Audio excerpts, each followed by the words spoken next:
2025 since we come together. Laging may schoolworks at laging may place to go. And we decided to do a travel vlog where we chose sa Mabini Shrine. We don't wait for work to be done, we do them. At sa bawat paglakbay natin minsan ay hindi alam saan papunta. Ang mahalaga tayo ay hindi pa orong kundi pa una. This is Jared, Cedric, William, Jedrick, Noam, Jairus, Francine, at ako, si Rom. And this is Team Humble Beginnings.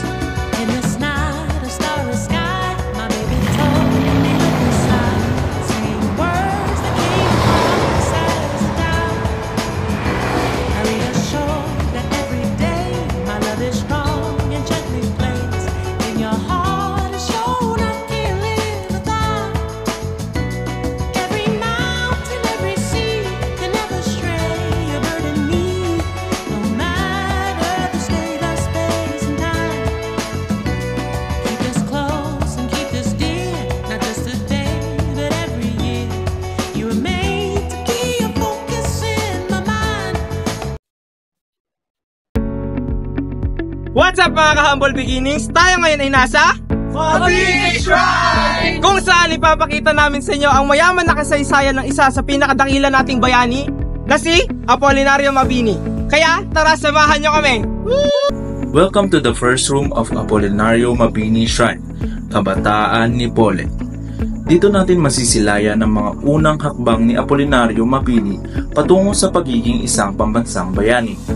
Bago siya naging utak ng revolusyon, siya muna ay isang ulirang estudyante, masipag, matalino at porsigadong matuto, at dito nagsimula ang lahat.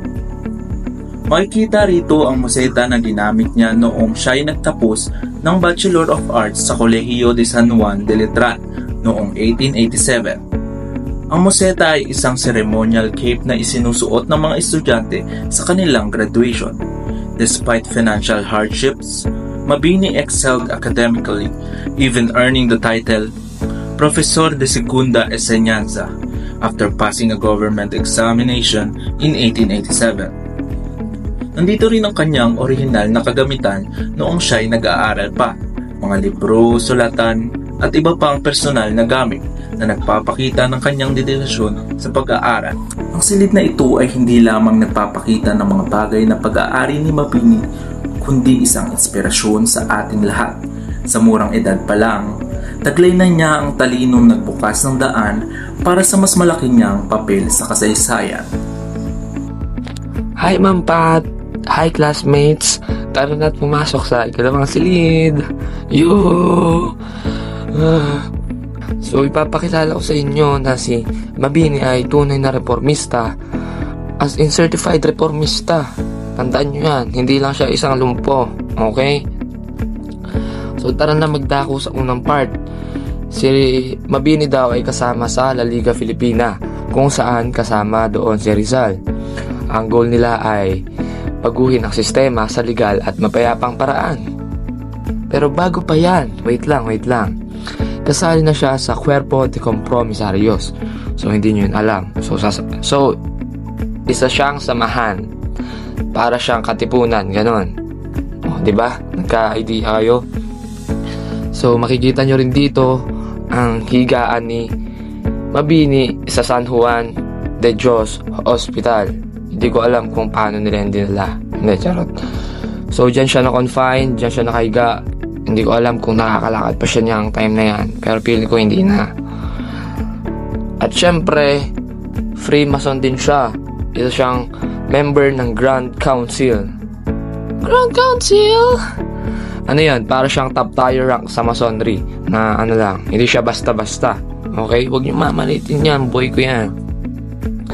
So, nandito rin ang ibang membro sa La Liga Filipina.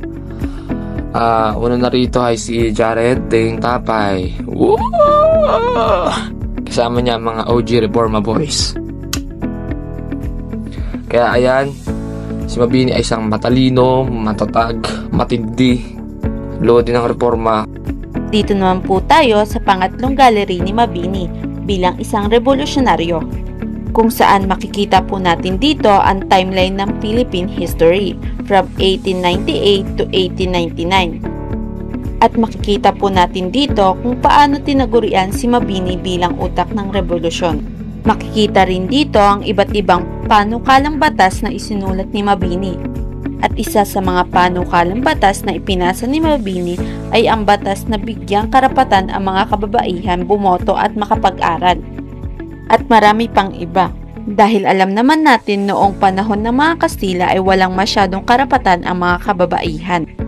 So yun, pagtapos namin sa room 3 is yun, we're going upstairs na. Wow, English. De joke lang. Pero yun, bago kami dumiretso sa room 4 is, siyempre mga bano, dun muna kayo pumunta sa silid na Stereoticon, which is may scope siya. Na pag tumilip ka dun is makikita mo yung 3D feel ng art. Kaya nabayo kami. Pero hindi namin siya na-utilize kasi nga, ayun, in-enjoy kami nung tour guide. So ito na sa room 4, ang digma ng Estados Unidos. Yan. Yan yung mga pugit magagandang pumasok sa room. So pagpasok sa room is makakita agad nyo yung isang table ng mapa ng Pilipinas, especially ng Manila. Nakakabano yun kasi may ilaw yun eh. Kasi pinunti mo yung ilaw ng Bacoor, iilaw siya. Yung Bacoor, iilaw yun. Talagang pinaulit-ulit namin pindutin yun, which is nakakahiya nga eh. So ito naman sunod is the unang putok ng digmaan, which is nangyari ng Pagdere-Por 1899. Ito naman yung part ng bagong banta sa kalayaan, which is yun nga, mga Amerikano. So yan yung mga nangyari ng time na yun, mga kwento ng mga tao. Ito yung history. Magtungo naman tayo sa gallery room number 5, where it's all about the digmaan sa Luzon. Dito sa part ng gallery, makikita ang mga bayaning taga Luzon na nag-join during the Philippine-American War, na pinangunahan ni Miguel Malvar, Gregorio del Pilar, and many other more. Also, we heard from Ate Guard na ang highlight of that gallery is the augmented reality, kung saan bibigyan ang mga tourists like us ng pagkakataon na maranasan yung war during those time. Sa pamamagitan ng pagtayo sa harapan ng TV screen, then may maglalabasan daw doon na something about sa war. Di na siya na-explain eh, but it's very interactive daw. Unfortunately, di bukas yung TV nila that time. So sad. Anyway, makikita rin sa part ng gallery na yon ang mga koleksyon ng sandata and mga lathala ng pangyayari during the war. Araw mga humble beginnings at ngayong araw samahan niyo ako sa isang makasaysayang paglalakbay upang kilalanin ang ilan sa mga ating mga pinuno sa hukbong Pilipino sa Visayas at Mindanao na sina General Agustin Ablen, isang leader na kilusang Pulahan sa Leyte, Dato Ali, ang huling mandirigmang Moro ng Cotabato, General Vicente, ang bayani ng Zamboanga, Nagib Amil, ang mandirigma ng Basilan. Ang mga pinunong ito ay patuloy ng katapangan at pagmamahal sa ating bayan, naway magsilbi silang inspirasyon sa ating lahat, ipatuloy ang kanilang simulan. Naganap na digmaan sa Visayas ay naging mahalagang bahagi na kasaysayan ng papakibakan ng Pilipinas laban sa mga mananakop noong panahon ng Kastila. Sumiklab ang pag-aalsa ni Francis Dagoy sa Bohol na tumagal ng 85 years. Ngayon, tayo ay maglakbay sa panghuling room ng museyong ito. Ang Room 7, ang pamana ni Mabini o Mabini's Legacy. Pagpasok mo sa silid ng ito ay makikita mo ang iba't ibang kagamitan na iniwan ni Mabini. Ang iba rito ay ginawa para sa kanya upang gunitain ang kanyang buhay. Ang mga original na furniture ni Mabini at personal na kagamitan ay nandito rin katulad ng upuan, lagyan ng gamit at salamin. Boy, kasarap nga naman mag-mirror selfie dyan.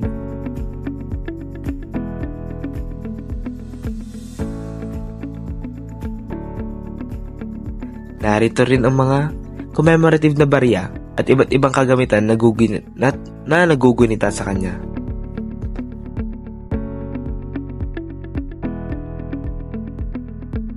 Makikita rin dito ang original na coffin na pinaglagyan ng labi niya mula Manila Cemetery papuntang Batangas. Ay kadami nga naman talagang kagabitan na nagsisimbolo ng makulay na buhay ni Apolinario Mabini. So ayun nga mga ka-humble beginnings, kami ay pababa na rito and kami ay naglalakad na palabas. At hanggang dito na lang mga ka-humble beginnings. Sana ay nag-enjoy kayo at may natutunan sa aming travel vlog. See you sa aming next vlog!